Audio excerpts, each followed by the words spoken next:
গত 10 তারিখ পররাষ্ট্রনীতির সংস্কার নিয়ে আমার করা একটা এপিসোডের পর অনেকে অনুরোধ করেছেন যেন আমি ভারতের সাথে বাংলাদেশের কূটনৈতিক সম্পর্কের ভবিষ্যৎ এবং আমাদের করণীয় নিয়ে ভিডিও করি। আপনারা জানেন আমার গুরু খলিল ভাই, উনিও আমাকে ইমেলে তার যে মতামত জানাইছেন সেইখানেও তিনি বলছিলেন যে ভারতের সাথে কূটনৈতিক সম্পর্ক নিয়ে আমি সেইখানে কথা বলি নাই আগের এপিসোডে। ভারতের কূটনীতি বোঝা কোনো জটিল বিষয় না, কিন্তু আমার বুবু কাটাল রানী হাসিনা এই সহজ বিষয়টাকে আমাদের কাছে জটিল করে তোলার চেষ্টা করেছেন। অবশ্যই এটা ভারতেরই বুদ্ধি। তিনি নাকি ভারতকে যা দিচ্ছেন তা তারা সারা জীবন মনে রাখবে, তাই না? হ্যাঁ, দেখেছেন তো কি দিছে আর আমরা কি পাইছি তা আজকে দেখব।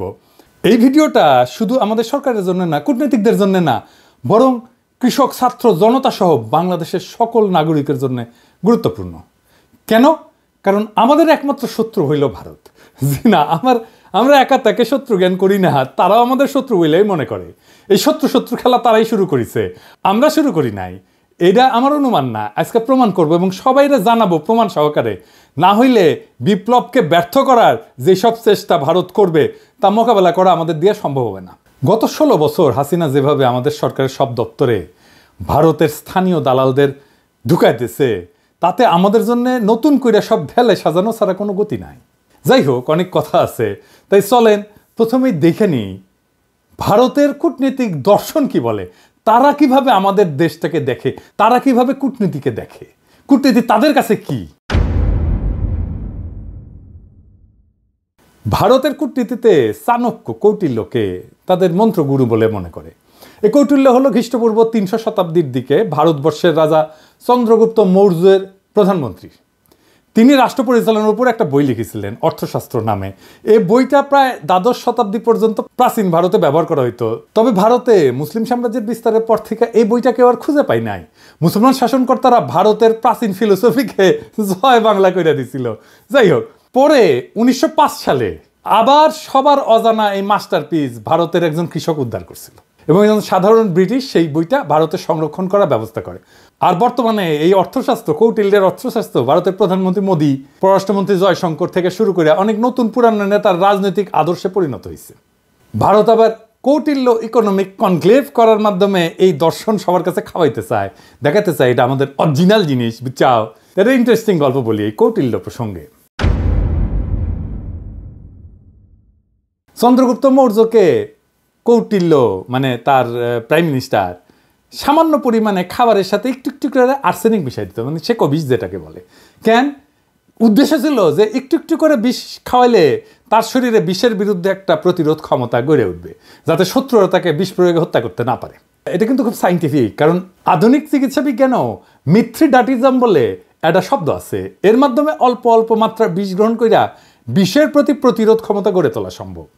ঠিক যেভাবে অ্যান্টিবায়োটিক রেজিস্ট্যান্স হয় না ব্যাকটেরিয়ার, জীবাণুর, ওই রকম আর কি উঙ্কা। তো কথিত আছে যে একবার চন্দ্রগুপ্ত মৌর্যের রানী দুর্ঘটনাক্রমে ওই খাবারটা একটু খেয়ে ফেলে, আর্সেনিকযুক্ত খাবার। রানী তখন সন্তান সম্ভবা ছিলেন, তো বিষের প্রভাব থেকে তার অনাগত সন্তানদের বাঁচানোর জন্য রানীর পেট চিরা কৌটিল্য শিশুকে বাইর করছিল। এটাই হইতেছে ইতিহাসের প্রথম সিজারিয়ান সেকশন, বুঝাও। এই ছেলের নাম হইতেছে বিন্দুসার। বিম্বিসার না আবার কলে বিন্দুসার। বিন্দুসারের ছেলে হইতেছে সম্রাট Ashok.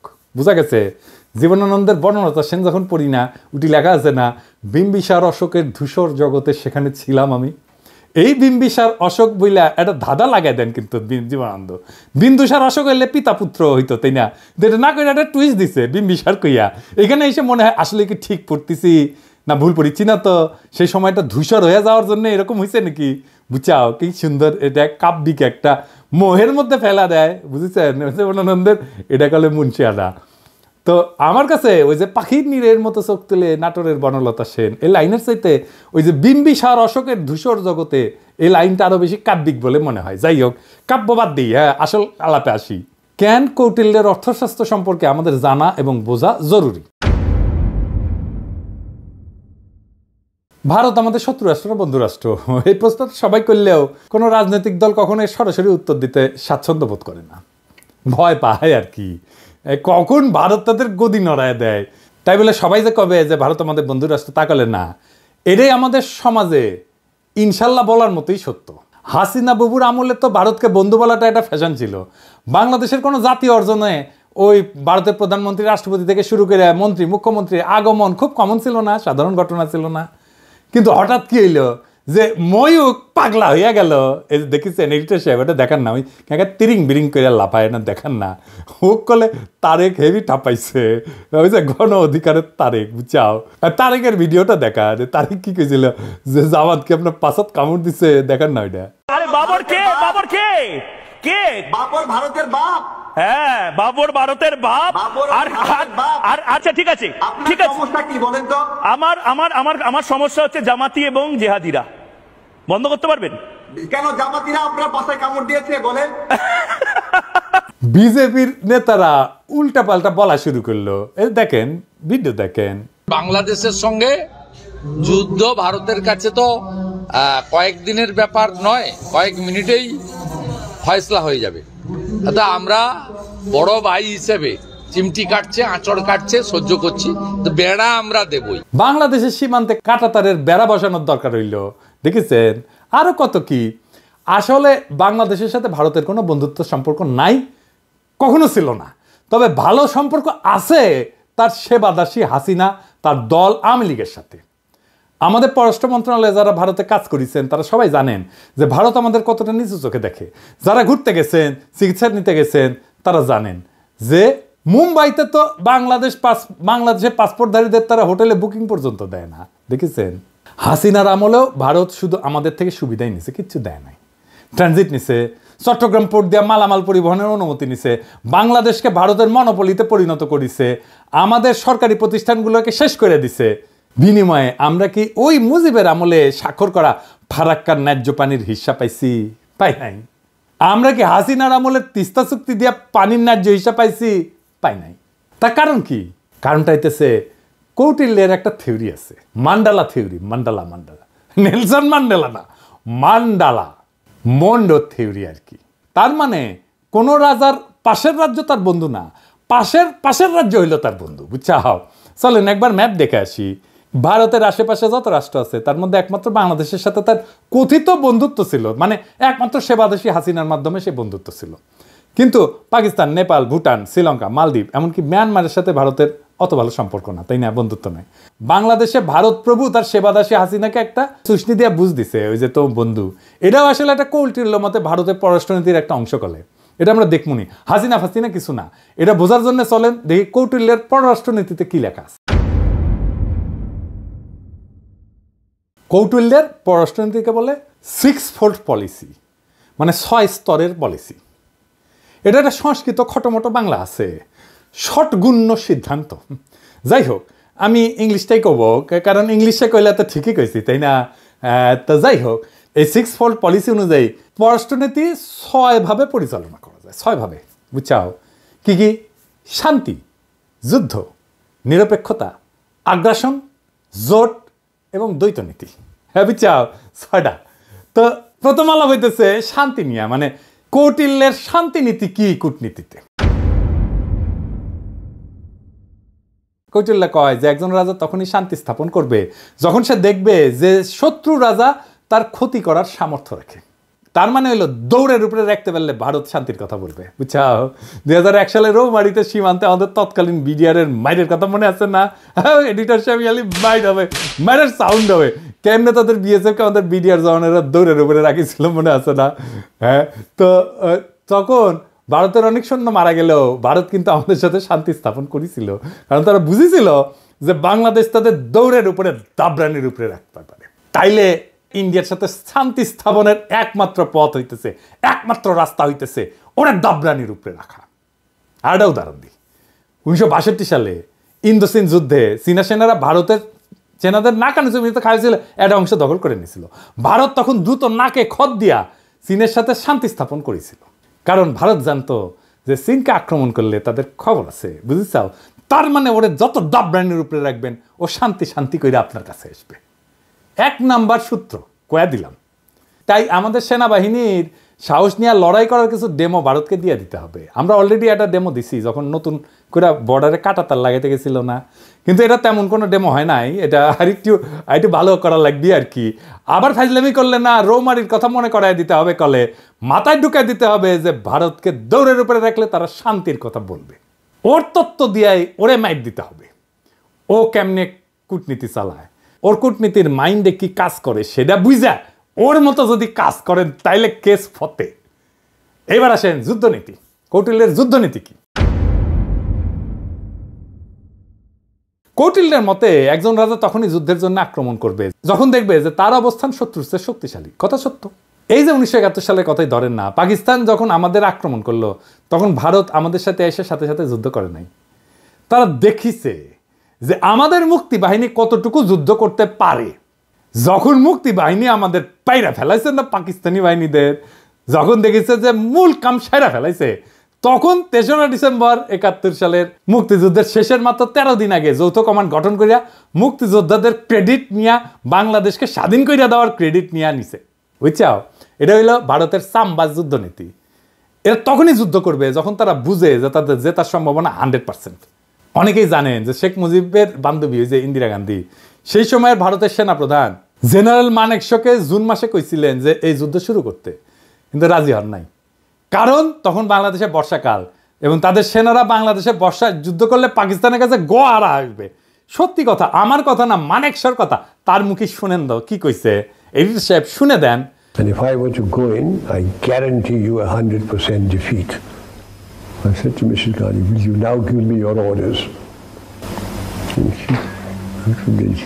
All right, cabinet will meet again at 4 o'clock. So everybody started walking out, I being the junior one. A smile on my face as I was going out. She said, Chief, stay behind. So I said, Prime Minister, before you open your mouth, shall I send in my resignation on grounds of health, mental or physical? And she said, oh, sit down, Sam, tell me. Everything you told me is the truth. I said, yes, everything I've told you is the truth. I said, it's my job to fight to win, not to lose. And she smiled at me, she said, all right, Sam, you let me know when you're ready. এই যে 13 দিন যুদ্ধ করেছিল, যুদ্ধের পরে যে লুটপাট শুরু করেছিল, সেই সময় কিছু বীর সেনা অফিসারের কারণে ঠিক মতো করতে পারে নাই। মেজর জলিলের কথা মনে আছে, সে বাধা দিছিল এবং তারে গুম করে ফেলছিল। ওই সময় যে করতে পারে নাই লুটপাটটা, এটা গত 53 বছর ধরে পোষায় নিছে ইন্ডিয়া। তাই আমাদের সশস্ত্র বাহিনীকে মনে রাখতে হবে যেন ভারত কখনো এমন সুযোগ আছে বলে ভুলও না করে। প্রফেসর ইউনূসের সেনাবাহিনীর শীতকালীন মহড়ায় যাওয়ার ব্যাপারটা অনেকটা সেই রকম। আমি খুবই পছন্দ করেছি এটা। অনেকে না বুঝলেও আমাদের সবার শ্রদ্ধেয় প্রফেসর ইউনূস স্যার বুঝতে পারিছেন যে এই মহড়ার কত গুরুত্ব। এইসব মহড়া ঘন ঘন করতে হবে, বুঝছাও? শুধু শীত না, বর্ষাতেও করতে হবে। যে শীত বর্ষা কিছুই যে ভারতের কোনো কাজে আসবে না, ওটা বুঝা দেওয়া লাগবে, বুঝছাও? ভারতের মনে যেন ভয় অটুট থাকে, তারা যেন কোনোভাবে বাংলাদেশকে আক্রমণের খায়েশ করতে না পারে। এখন কৌটিল্যের মতে ভারত এই যে যুদ্ধ নীতি, এটা কেমনে করবে? এটা 3 ভাবে করবে, 3 প্রকারে করবে। কি ভাবে? এটা হইতেছে সরাসরি যুদ্ধ, এটা হইতেছে গোপন যুদ্ধ, কিছু কথা থাক না গোপন, আর এটা হইতেছে অঘোষিত যুদ্ধ, মানে ঘোষণা না দিয়া যুদ্ধ, বুঝছাও? ভারত আমাদের সাথে সরাসরি যুদ্ধে যাবি না, ওই সাহসী নাই। ওই যে বুঝিছে না, এখানকার পোলা পাইন এবং বন্দুকের সামনে বুক পাইতা দেয়, তারপরে নড়ে না। তো এর সাথে যুদ্ধ করা যায়। তারা কি যুদ্ধ করবে? গোপন এবং অঘোষিত যুদ্ধ তারা সবসময় করে আসতেছে এবং এটা করে আসবে। চলেন দেখি সেটা কিভাবে করবে। গোপন যুদ্ধ হইল সেটা সেই পন্থা যেটা দ্বারা ভারত আমাদের একদিকে আক্রমণের আশঙ্কা তৈরি করবে আর আমাদের সেনাদের সেই দিকে ব্যস্ত রাখবে, কিন্তু ভারত আমাদের আক্রমণ বা ক্ষতি করবে অন্য দিক থেকে, বুঝছাও? মাথায় ঢুকে নাই, তাই না? ধরেন আমাদের দক্ষিণে তো আরাকান রাজ্য, একটা নতুন রাখাইন দেশ হওয়ার সম্ভাবনা আছে, তাই না? ভারত রাখাইন দেশকে দিয়া বাংলাদেশের নাপ নদী সংলগ্ন বর্ডারে উত্তেজনা তৈরি করবে, আর আমরা যখন ওই দিকে সামলাইতে ব্যস্ত হয়ে যাব তখন উত্তরবঙ্গ বা অন্য কোনো বর্ডার দিয়া সে আক্রমণ করার চেষ্টা করবে। এটা বুঝতে ভারতের ওই হকার সাংবাদিক ময়ূক রঞ্জনের একটা ভিডিও দেখি, চলেন। সে কইতেছে যে বাংলাদেশের চিকেন নেক নিয়ে নিলে ভারত ফেনী দখল করিয়া চট্টগ্রামকে আলাদা করে দিবে। শুনেন। এটিকে বলা হয় বাংলাদেশের চিকেন স্নেক। বাংলাদেশের এই চিকেন স্নেক অবরুদ্ধ করতে ভারতের সময় লাগবে 5 মিনিট। বাংলাদেশের চিকেন স্নেক এটা যদি কাট অফ করে দেওয়া হয় তাহলে গোটা বাংলাদেশের ভূখণ্ডের সাথে চট্টগ্রামের কোনো সম্পর্ক থাকবে না। এই ফেনীটা যদি কোনোভাবে কাট অফ হয়ে যায় বা দখল হয়ে যায় বা অবরুদ্ধ হয়ে যায়, গোটা বাংলাদেশের এত বড়, এত জেলা সহ যে বাংলাদেশ, সেই বাংলাদেশ থেকে কাট অফ হয়ে যাবে চট্টগ্রাম। এবার এটা মৌলবাদীদের কি করে লোকে বোঝাবে? অর্থাৎ ভারত আমাদের চট্টগ্রামের ভয় দেখাইতেছে যেন আমরা এদিক নিয়ে ব্যস্ত হইয়া যাই আর ভারত আমাদের অন্যদিকে দেয়, বুঝছাও? কিন্তু সেই প্ল্যান তো আজকে ফাঁস করে দিলাম, তাই না? এবার চলেন অঘোষিত যুদ্ধ কেমনে ভারত করবে। এটা আসলে ভারতের সবচেয়ে পছন্দের যুদ্ধ, বুঝছাও? এই যুদ্ধে তারা তাদের সরকারি এজেন্ট, ধর্মীয় এজেন্টদের ব্যবহার করবে। তারা এই কাজ শুরুই করে দিছে। সরকারি চাকরিতে ভারতের দালালদের দিয়া অস্থিরতা তৈরি করেছে, ক্যাডারে ক্যাডারে দ্বন্দ্ব করেছে। এইটা প্রফেসর ইউনূসের সরকারকে কাজ করতে না দেওয়ার একটা কুবুদ্ধি। তাই আমি আগেও বলছি, এখনো বলি, ক্যাডারে ক্যাডারে দ্বন্দ্বের সমাধান করা জরুরি। এই ক্ষেত্রে কোনো কথা শোনা যাবে না, কঠোর হইতে হবে। যারা এই দ্বন্দ্ব ধৈর্য রাখতে চায় ওরা ভারতের দালাল। সবার অধিকার এবং প্রাপ্যতায় সাম্য দরকার। তারপর যদি আমলারা যদি কাজ ঠিক মতো না করে তাহলে পাছায় লাথি দিয়া চাকরি থেকে বের করে দেন। আমি গত ভিডিওতে তো পররাষ্ট্র অফিসারদের সুযোগ সুবিধার কথা কইছিলাম, তাই না? প্রশাসন ক্যাডার মনে হয় আমার উপর মাইন্ড করেছে যে দাদা তো ওদের কথা কইলে আমাদের কথা কিছুই কয় নাই। হ্যাঁ, এবার বুঝেন কেন বলছি। যতদিন ক্যাডার ক্যাডার দ্বন্দ্ব থাকবে ততদিন আমাদের সার্বভৌমত্ব ভারতের আগ্রাসী নীতির হাতে পরাজিত হওয়ার সম্ভাবনা থাকবে। এটা তো আমরা হতে দেবো না, তাই না? তবে সুযোগ সুবিধা পাওয়ার পর আমার কূটনীতিক সহ 25 ক্যাডারের ভাই বোনেরা যদি কাজ না করেন আর ভারতের চামচামি না ছাড়েন তাইলে আপনাদের কলে খবর আছে, কইয়া দিলাম, বুঝছেন? আমি যখন ধরি না তখন কিন্তু কচ্ছপের কামড় দিয়া ধরি। আর একটা উদাহরণ দিই, ওই যে চিন্ময় প্রভুপাদের কথা মনে আছে না? ওরে দিয়া ভারত সুন্দর একটা গেম সাজাইছিল কলে, যেন হিন্দুরা এই সরকারের বিপক্ষে কাজ করে। সাথে ভারতের কিছু বেতনভোগ বাংলাদেশি দালালও ছিল, ওই যে প্রথম আলো, তার দিল্লি স্টার, এটা আছেই। কিন্তু ইউনূস স্যার সেই ওখানে আসার মেরে দিচ্ছে ভালো করিয়া। একইভাবে দিল্লির সাতপন্থীদের দিয়া ধর্মপ্রাণ মুসলমান তাবলিগের সদস্যের মধ্যে মারামারি সৃষ্টি করছেন, সেটাও আমরা সামলাইছি কলে। এইরকম আরও আসবে, কিন্তু এখন আর লাভ হবে না, কারণ সবাই বুঝে গেছে যে ভারত কিভাবে এই কাজটা করে বা করবে। এইটা ভারতের অনেক প্রিয় মেথড, কিন্তু প্রিয় পদ্ধতি। ভারত আগেও তাই করেছে। 1975 সালে শেখ মুজিব জয় বাংলা করে দেওয়ার পরে ভারত আমাদের পার্বত্য চট্টগ্রাম এলাকায় শান্তি বাহিনীকে ফান্ড করেছিল, ট্রেনিং দিছে, তারপরে অশান্তি সৃষ্টি করেছে। আর এই হারামজাদা কাদের সিদ্দিকী ওরে আশ্রয় দিচ্ছে, আদের সিদ্দিকী তার বাহিনী নিয়ে বাংলাদেশের ভিতরে আসে আক্রমণ করিত, এবং কাদের সিদ্দিকীর বাহিনীর সাথে আমাদের সেনাবাহিনীর যুদ্ধ হইতো। কিন্তু অনেকে গলে বীরুত্তম খেতাবও পাইছে, এবং আমাদের অনেক অফিসার মারা গেছে, সৈনিক মারা গেছে। আর এই হারামজাদা রাজনীতি করিচ্ছে, ওর তো এখন জেলে থাকা উচিত। আবার দেখেন, ওই যে শেখ মুজিব জয় বাংলা হওয়ার পরে যে শান্তি বাহিনীকে ফান্ড করেছিল না ইন্ডিয়া, আবার যখন কাঁঠাল রানী 1996-তে ক্ষমতা এসেছে তখন ইন্ডিয়া আবার ওই সমস্যার সমাধান করে দিচ্ছে 1997 সালে, যেন আওয়ামী লীগ বাহবা পায় আর বাংলাদেশ তাদের হুকুমের দাসী হাসিনা দ্বারা পরিচালিত হয়। একই কাজ তারা শ্রীলঙ্কায় করেছে তামিল হিন্দুদের নিয়ে, নেপালে করেছে মাওবাদীদের নিয়ে, পাকিস্তানে বেলুচিস্তানে একই গল্প। বাংলাদেশে যেন তারা এই কাজ করতে না পারে সেই দিকে লক্ষ্য রাখতে হবে। বর্ণ, গোত্র, ধর্ম নিয়ে যারা লাভ দেবে, ঝামেলা করার চেষ্টা করবে, ইসলামকে বাংলাদেশে বিতর্কিত করার চেষ্টা করবে, এরা সবাই ভারতের দালাল, এটা মাথায় রাখতে হবে। এবার দেখি কৌটিল্যের নিরপেক্ষতা কূটনীতি কি। কৌটিল্য কাছে যদি কোনো রাজা মনে করে যে তার শত্রু রাষ্ট্রের ক্ষমতা তার সমান এবং এই ক্ষমতার সাম্য তাদের পারস্পরিক ক্ষতি হইতে বিরত রাখে, তবে রাজা সেই রাজ্যের প্রতি নিরপেক্ষ থাকে। মজার কথা মানে হইল, ভারত যদি মনে করে বাংলাদেশ তাদেরকে জয় বাংলা করে দিতে পারে যে কোনো সময়, তাইলে ভারত আমাদের সাথে নিরপেক্ষ আচরণ করার সিদ্ধান্ত নেবে। এই ধরেন 5ই আগস্টের পর আমরা যখন ইলিশ দেওয়া বন্ধ করেছিলাম তখন ভারতের বাহাদুরি কিন্তু শেষ হয়ে গেছিল। তো ওরা তখন আমাদেরকে তেল দিয়া, কালারানির প্রতি প্রেম কিছুটা বিসর্জন দিয়া আমাদের থেকে ইলিশ নিচ্ছে, আমরা দিছি। যদিও এই সিদ্ধান্তটা আমাদের অনেকে পছন্দ হয় নাই, কেননা আমরা সেই সিদ্ধান্ত বুঝে নিছি কিনা জানি না। তবে এখন এইসব চাল আমাদের বুদ্ধি করে চলতে হবে। ভারতকে বুঝাই দিতে হবে যে 1971 সালে আমাদের সহায়তা করার প্রতিদান অনেক গুণে আমরা দিছি, এখন আমরা আমাদের ন্যায্য পাওনা আদায় না করে আপনাদের কিছু দিব না। আর একটা উদাহরণ দিই, 2008 সালে যখন মুম্বাইতে আক্রমণ হয় না, ওই যে তার দায় কলে ভারত পাকিস্তানকে দিছিল, অনেক হম্বিতম্বি করেছিল, কিন্তু তারা পাকিস্তানে কোনো সামরিক আক্রমণ চালায় নাই।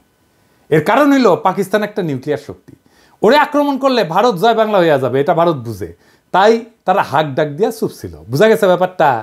শক্তিতে সমান সমান টক্কর দিতে হবে, টক্কর দেওয়ার ক্ষমতা আমার, টক্কর দেওয়ার ক্ষমতা আছে, এইটা বুঝাই দিতে হবে। এবার আসেন কৌটিল্যের আগ্রাসন নীতি। কৌটিল্যের দর্শন মোতাবেক একজন রাজা যখন নিজের শক্তি বৃদ্ধি করে তখন সে শত্রু রাজ্যকে আক্রমণের প্রস্তুতি নেয়। এটা কিন্তু ভারত খুবই মানে হইল যে এটা ভারতের পছন্দের একটা মেথড, এইভাবে সে মাপে অন্যরে। এই যে ধরেন রৌমারির কথা, 2001 সালে রৌমারিতে ভারতের সেনারা আমাদের জয় বাংলা হওয়ার পরে ভারত কিন্তু চুপ ছিল, কারণ আগেই বলছি এরপর আমাদের বুবু যখন 2008-এ 111-এর নকশা ক্ষমতা আসে, তার কয়েকদিনের মাথায় ভারতের প্রতিশোধ নেয় বিডিআরে হত্যাকাণ্ড কইরা, 57 জন সেনা অফিসারকে হত্যা কইরা। শুধু তাই না, বিডিআরের গৌরবময় ইতিহাস যেন বাংলাদেশে না থাকে তাই তারা কাঁঠাল রানীকে দিয়ে নাম পরিবর্তন কইরা বিজিবি বানায়, পোশাক বদলায়। দেখেন হাসিনার দাসত্ব। আমরা যেহেতু এটা এখন বুঝে গেছি, আমরা আবার বিডিআরকে তার আসল নামে ফেরত নিয়ে যাব। বিডিআর নামে পরিচিত হবে, তাদের আধুনিক অস্ত্র দেব, ফেরায় দেব তাদের গৌরবের ইউনিফর্ম। এই নাম শুনলে আর ইউনিফর্ম দেখলে ভারতের 2001 সালের কথা মনে থাকবে, আর পাতলা পায়খানা হয়ে যাবে। এইটা আমাদের প্রথম কৌশল। দেখেন ভারতের সেনা প্রধানের বক্তব্য। I am in touch with the chief of Bangladesh during the time of when this changeover took place. I was in constant touch with him, and even thereafter in November 24 we had a video conference also. As far as the military cooperation is concerned, is again going up in the same way. Our officers have moved there for the NDC also. There is no let up on that side. The only thing is, as far as the joint exercise which is carried out, because of the situation as of now, that we have postponed for some time, and as and when the situation improves, that exercise will also go on. When we talk about the relationship we should talk about when there is an elected government. So as of now, the relationship is with the military is well and perfect. 5ই আগস্টের পর 5 মাস হয়ে গেল ভারত তার কোনো মন্ত্রী বা সংস্থা প্রধান কখনো এই ধরনের কথা বলে নাই। আমি আমার আগের ভিডিওতে বলছিলাম যে ভারতের প্ল্যান মোতাবেক সব চলতেছে, এবং এই প্ল্যান মোতাবেক চালাইতেছে ভারতের আরেক সেবাদাস ওয়াকার। আমার কথা অনেকেই বিশ্বাস করেন নাই, অনেকেই আমাকে কইছেন ওয়াকার একটা বিপ্লবের শক্তি।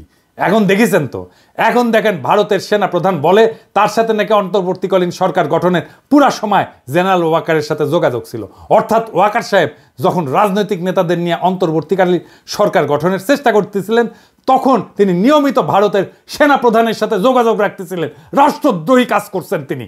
ওয়াকার সাহেব হয় আপনি বিপ্লবের স্পিরিট ধরতে পারেন নাই এবং হাসিনার আমলের অভ্যাস 2 দিনে ছাড়তে পারেন নাই, অথবা আপনাকে ভারতের সেনাপ্রধান ফাঁসাইয়া দিছে যাতে বাংলাদেশের সেনাবাহিনীর সর্বোচ্চ নেতৃত্ব বিপ্লবের বিপক্ষে কাজ করতেছে, এইটা জনমনে ছড়ায় দেওয়া যায়। এইটা বাংলাদেশকে এবং বাংলাদেশের মানুষের মনোবল ধ্বংস করার চেষ্টা। এভাবেই গত 5 মাস ভারত নিজেদের কৌশল ঠিক করেছে এবং বাংলাদেশের সকল মানুষকে এটা বোঝানোর চেষ্টা করতেছে যে ভারত এখনো আমাদের প্রভু। এবং এইটা বোঝানোর জন্য তাদের প্রথম টার্গেট আমাদের হাসিনা বাবুর ফুফাতো বোনের জামাই সেনাপ্রধান ওয়াকার সাহেব। আমি অবাক হই যে সমস্ত সেনা সদর বা আন্তঃবাহিনী জনসংযোগ পরিদপ্তর এই নিয়ে কোনো কথা বলেন নাই, আর ভারতের দালাল বাঙ্গুয়েলিটারা বৈশাখী নিজেদের দেখতেছে আর নিজেদের হারানো প্রভাব পুনরুদ্ধারের স্বপ্ন দেখতেছে। প্রথম আলো গং এখন এইগুলা নিয়ে পুরা গল্প বানাবে ফায়াজ করিমের মতো। এইসব বাংলাদেশ বিরোধী ভারতীয় এজেন্টদের যেখানে দেখবেন সেখানেই এদেরকে জয় বাংলা কইরা দিতে হবে। এখন দেখেছেন তো জেনারেলদের বাসায় হাসিনার লোক, আওয়ামী লীগের লোকেরা লুকে আছে, দেখেছেন? ফ্ল্যাট মালিক কে? ফ্ল্যাট মালিক হচ্ছে মাহবুব সামর চৌধুরী, মেজর জেনারেল। জি। উনি এখন বর্তমানে কোথায় আছে? উনি এসএসএফ আছে। এসএসএফ আছে, ডিজি। জি।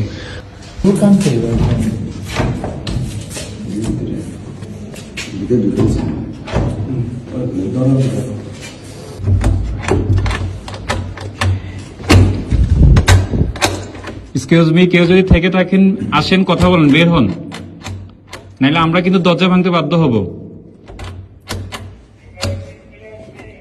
আপনারা যদি ভিতরে কেউ থেকে থাকেন একটু কাইন্ডলি একটু কোঅপারেট করে বের হন, নাইলে আমরা কিন্তু দরজা ভাঙতে ইয়া করব।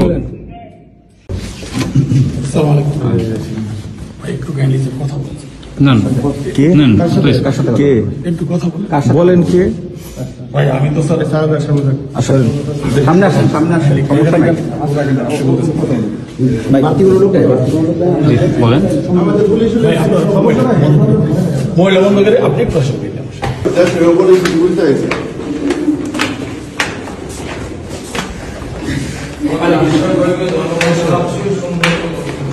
তো এখন কি করা লাগবে আমাদের এই সেনাবাহিনী নিয়ে? এর মধ্যে আমাদের সামরিক সক্ষমতা এমনভাবে উন্নীত করতে হবে যেন ভারত আমাদের ভয় পায়। ভারতের সামরিক শক্তি আমরা জানি, সেটা ওয়াকার সাহেবও জানেন।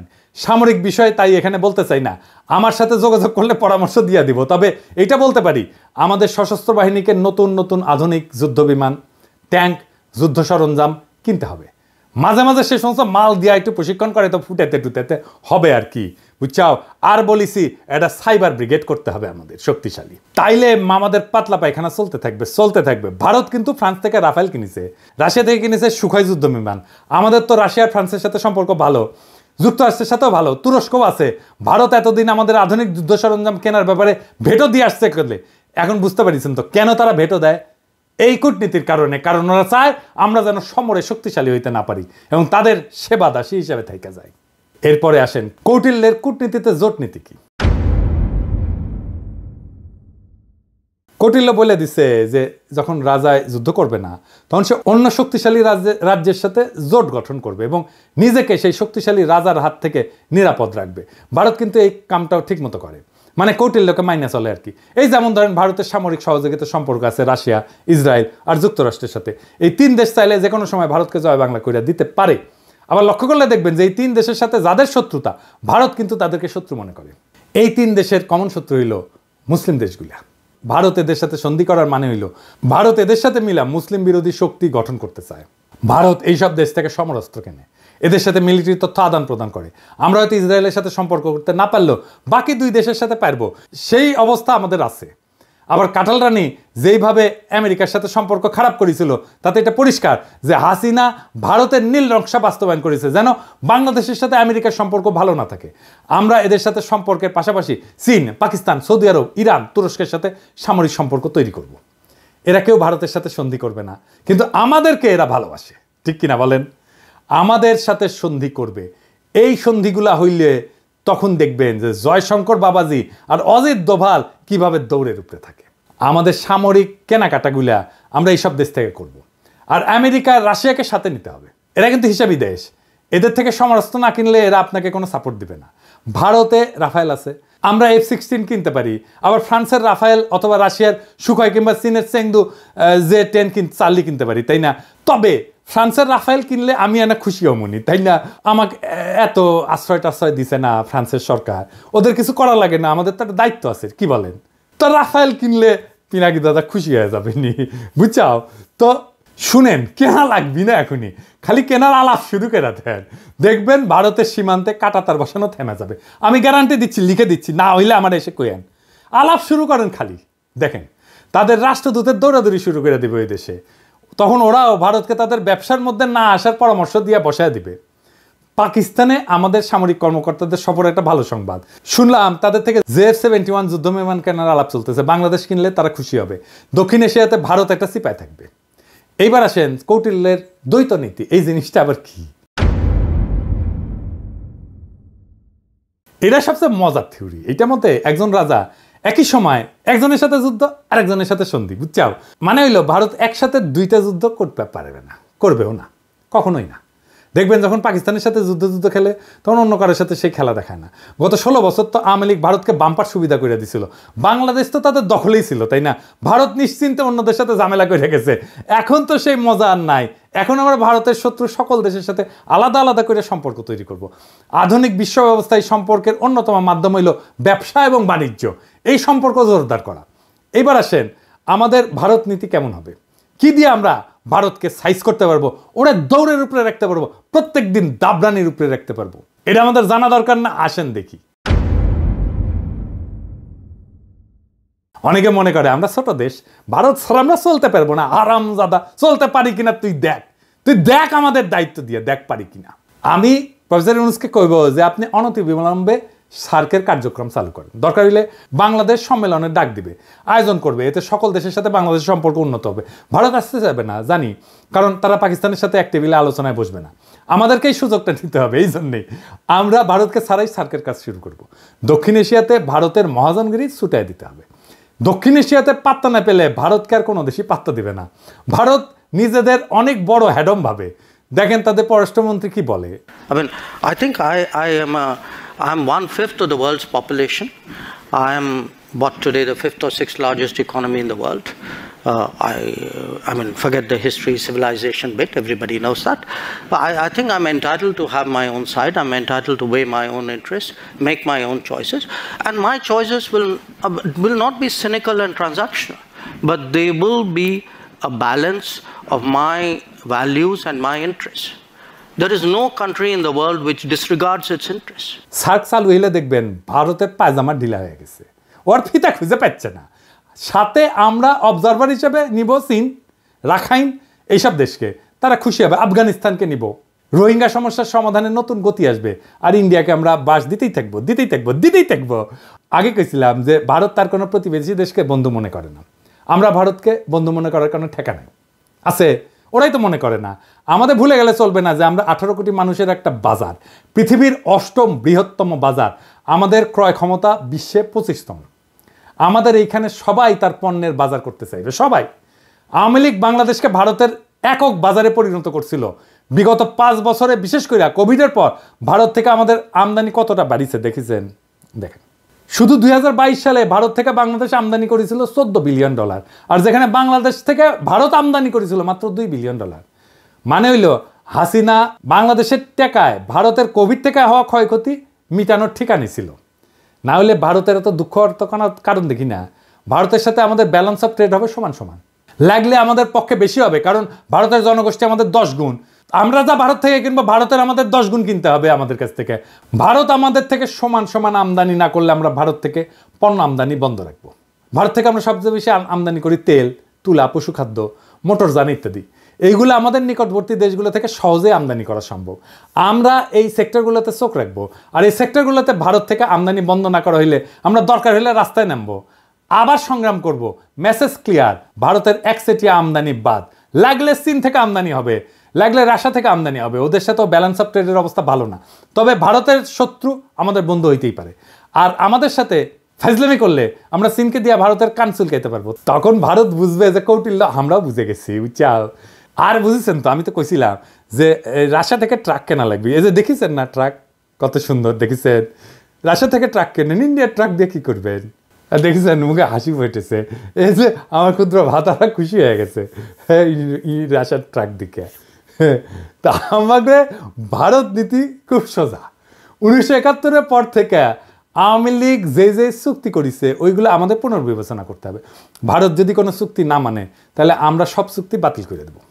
ভারত বাংলাদেশের 64টা অভিন্ন নদীর একটা নদীতে যদি ঠিক মতো পানি না আসে তাহলে ভারতের ট্রানজিট বন্ধ করে দেওয়া হবে। সীমান্তে ওদের শাকসবজি কাঁচামাল যেন পয়সা নষ্ট হয়ে যায়। একবার এই কাজ করে দেখবেন ভারত কিভাবে সোজা হয়ে থাকে। আমরা যেভাবে হাসিনার রেমিটেন্স বন্ধ করে দিছিলাম না, ঠিক সেইভাবে ভারতের বাংলাদেশ থেকে উপরি কামাই যদি বন্ধ করে দেন তাহলে দেখবেন ওই সোজা। ভারতে কেউ শপিং করবেন না, ভারতে কেউ চিকিৎসা করতে যাবেন না। ভারতের টিভি চ্যানেল বাংলাদেশে চালানো হলে বাংলাদেশের টিভি চ্যানেলগুলো ভারতে চালাতে দিতে হবে। আমাদের টিভি চ্যানেল টাকা দিয়ে কিনতে হবে ওদের। এই বাজার হারানোর ভয় ভারতের মধ্যে ঢুকলেই দেখবেন সব ঝরঝরা। সেদিন দেখলাম বাংলাদেশ সরকার ভারত থেকে 1137 কোটি টাকার ডিজেল কিনবে বলে সিদ্ধান্ত নিচ্ছে। কি আর করবো, কি আর বলবো, বুঝতে পারছি না। জুলাই বিপ্লবের পরে আমাদের প্রায় 2000 ছাত্রছাত্রী পান হারাইলো ভারতের সেবাদাসী হাসিনার পুলিশের গুলিতে। এখন আমাদের ডিজেল কেনার জন্য আর ভারত ছাড়া কারোর চোখে পড়ে না। তো এই জ্বালানি উপদেষ্টার সাথে আমার অনেক বন্ধু বান্ধব ওনারা সম্মান টন্মান করে, সেজন্য কিছু কইছিলাম না এতদিন। কিন্তু বুঝেন জ্বালানি উপদেষ্টা সাহেব, কামটা আপনি খুব খারাপ করেছেন। আপনারা ওয়ার্নিং দিলাম, ডিজেল কেনার জায়গা পান না আপনি। হ্যাঁ, আরও তো 6টা দেশ থেকে তো ডিজেল তেল কিনতেছেন। এই যে দেখেন তো ওই 6 দেশ থেকে ডিজেল কেনা যেত না কেন? ভারত থেকে তেল কেনার দরকার পড়লো? কুরকুরানিটা কই? জ্বালানি উপদেষ্টা সাহেব, আপনাকে জাতির সামনে এই প্রশ্নের উত্তর দিতে হবে। সামে সিকোনে প্রচুর কাম করিচ্ছেন কলে, নাইলে বিপ্লবী জনতা আপনাকে কেন বিশ্বাস করবে? ইউনূস স্যার, আপনি কি এই ব্যাপারে জানেন? নাকি বিএনপির সাথে সমঝোতা হওয়ার পর এখন বিএনপির চাপে আপনারা এই সিদ্ধান্ত নিতেছেন? নিলে জানান, আমরা তো আছি। যেই দল গত 10 বছরে মুরগির ক্ষোভ থেকে বাইরে হতে পারে নাই, সেই দল এখন নিজেদের জুলাই আন্দোলনের মাস্টার মাইন্ড বলে। আবার ক্ষমতা আসার জন্য ভারতের সাথে আতাত করে, যেন ভারতের প্রভুত্ব বাংলাদেশে টিকে থাকে। এমনিতে আপনাদের জনসমর্থন কেমন এটা তো বুঝতে পারছেন। মানে ওই দলকে কইতেছি যে আসতে চায় ক্ষমতায়, তারপরে যদি ভারতের দাস হিসেবে পরিচিত পান তাহলে ক্ষমতা আসলেও সে ক্ষমতা ধরে রাখতে পারবেন না। হাসিনারে নামাইতে যদি 36 দিন লাগে, আপনারা 36 ঘন্টায় নামায় দেওয়া যাবে। খুব সাবধান, এটা ইন্টারনেটের যুগ, উন্নত প্রযুক্তির দুনিয়ায় কিন্তু সরকার চালানোর অভিজ্ঞতা আপনাদের নাই। আমরা জানি কিভাবে কি করতে হয়, আপনাদের চেয়ে আমরা অনেক ধাপ আগে। আমাদের সাথে পরামর্শ করেন, নইলে কি করতে গিয়ে কি খায়া ফিরে আসবেন তা কিন্তু বুঝবার পারবেন না। ভারতে আমাদের সব কাজ স্লো করে দিতে হবে, দূতাবাসে আমাদের লোকের সংখ্যা কমাই দিতে হবে। পররাষ্ট্র উপদেষ্টা এই জিনিসটা ভালো করে খেয়াল রাখবেন, ওই লোক দিয়ে আমাদের আসন্ন বন্ধু দেশের মিশনগুলোকে শক্তিশালী করেন। ভারত আমাদেরকে ভিসা না দিলে আমরা ভিসা দিব না, আমাদের দূতাবাসে আক্রমণ করলে আমরা ওদের শান্তিতে থাকতে দেবো না। ইউনুস স্যার তো ভদ্র মানুষ, আপনি না পেলে আমাদেরকে বলবেন, আমার ক্ষুদ্র ভাতা এবং ভগিনীরা ভারতের পাশে আগুন ধরায় দিবে, লাগলে জায়গা মতো আগুন ধরায় দেব। আমাদের কোনো সরকারি কর্মকর্তা ভারতে প্রশিক্ষণে যাবে না। কেন যাবে না জানেন? আসেন বলি। কারণ এইসব প্রশিক্ষণ দেওয়া এতদিন ভারত আমাদের সব অফিসারদের প্রোফাইল বানিয়েছে, বুঝছেন? তাদের কার কি পছন্দ অপছন্দ, কারে পয়সা দিলে হবে, কারে মেয়ে ধরাই দিতে হবে, তা সব জানে এবং এই কাজ করেছেও। কিন্তু এই যে সানিউল কাদের দেখেছেন না, ধরা খেয়েছিল, তারা ইউএনএদেরকে ডিসিদেরকে নিয়ে গেছে দেরাদুনে, কূটনীতিকদেরকে পড়াইছে দিল্লিতে। তাই আমাদের সরকারি অফিসারদের বিশেষ করে যারা ভারতে প্রশিক্ষণ নিছে তাদের শুদ্ধি পরীক্ষা নিতে হবে, এবং এরা সব কয়টা বিক্রি হয়ে গেছে। আমাদের অফিসাররা ভারতে প্রশিক্ষণে গেলে তাদের অফিসারদেরকেও আসতে হবে এখানে। এটা অবশ্য ফরেন সার্ভিস একাডেমি করে, তবে এইটা আরও বেশি করা দরকার।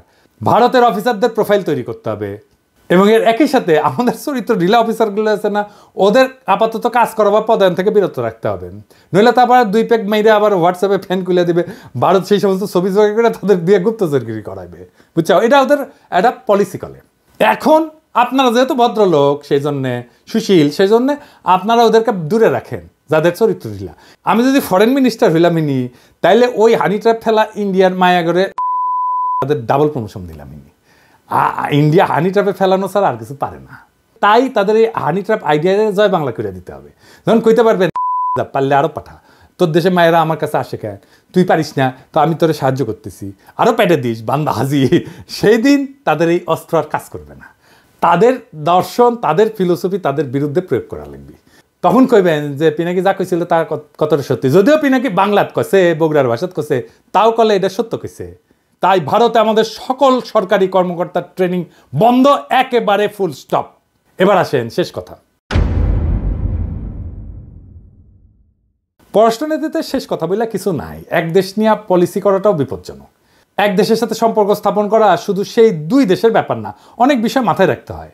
তবে ভারত যেহেতু স্পেশালভাবে আমাদের গত 53 বছর লুট করে গেছে, তাই আমাদের এখন সময় আসছে ভারতকে নিয়ে ভাবার, নতুন কইরা পলিসি তৈরি করার। কৌটিল্য ভারতের আইডিওলজিক্যাল গুরু বলে, তবে এমন গুরু ওদের অনেক আছে, কিন্তু কৌটিল্যের ব্যাপারটা একটু আলাদা। তাই ইউনুস স্যারকে আমি বলবো, আপনাদের সব সরকারি কর্মকর্তাদের কৌটিল্য পড়ান, বই পড়তে বলেন, পরীক্ষা নেন। ভারত যেভাবে আমাদেরকে সাইকোলজিক্যালি করাপ্ট করেছে না, আমরা এখন ওদের সাইকোলজি শিখবো তাদেরকে করাপ্ট করার জন্যে।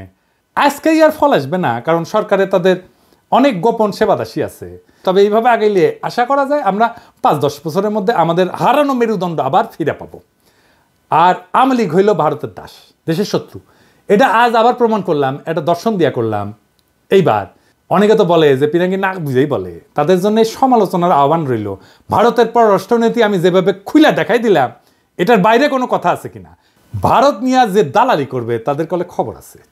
আপনারা সরকারি পদ্ধতি সামলান, আর আমি তাদের স্থায়ী সেবাদাসী প্রথম আলো আর ডেইলি স্টার দেখতেছি।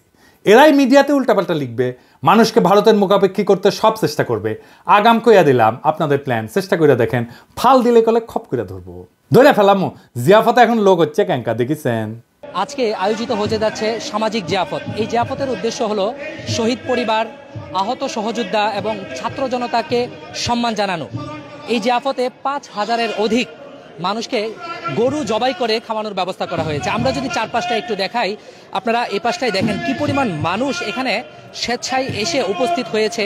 তাদের উপস্থিতি প্রমাণ করে শহীদদের প্রতি সাধারণ মানুষের এবং আহতদের প্রতি সাধারণ মানুষের ভালোবাসা এবং আবেগ কতটা বেশি। বাড়ির সামনে কলে গরু ফেলামু আর জবদমু, গরু ফেলামু আর জবদমু, কাইন্দা কলে কুল পাবেন না। তখন আবার কয়েন না সাবধান করি নাই। ইনকিলাব জিন্দাবাদ।